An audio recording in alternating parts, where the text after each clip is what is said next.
আমরা নিজের সঙ্গে নিজেই সবচেয়ে বেশি অন্যায় করি।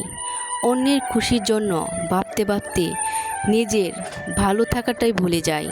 সবাইকে বুঝতে গিয়ে নিজের মনের কথায় আর শোনা হয় না। এক সময় হঠাৎ টের পাই, যাকে সবচেয়ে বেশি অবহেলা করেছি সে আর কেউ নয়, আমি নিজেই। বড় মানুষ সবসময় বড় নয়। বড় মানুষকে হিরো বানাতে হবে তা নয়। যিনি আপনার জন্য ভালো চান তিনি আপনার হিরো, কারণ তিনি আপনাকে পথ দেখাবেন। পত্রিকার ছবি থেকে উঠে এসে বিখ্যাত মানুষটি কখনোই আপনার হাত ধরে সামনের দিকে এগিয়ে নিয়ে দিবে না। তাদের ভুল প্রমাণ করুন।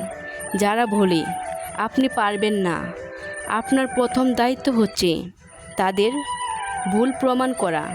আর এজন্য শুধু জেদ থাকলে চলবে, আর কিছু লাগবে না। সময় থাকতে ভুল মানুষ, ভুল সম্পর্ক এগুলো থেকে বেরিয়ে আসুন, কারণ ভুল মানুষগুলো কখনো আপনাকে বুঝবে না। সম্পর্কের নাম যাই হোক, যদি সে সম্পর্কের মূল্য দিতে না জানি, তাহলে দিন শেষে কষ্টটা শুধু আপনার নিজেরই থাকবে।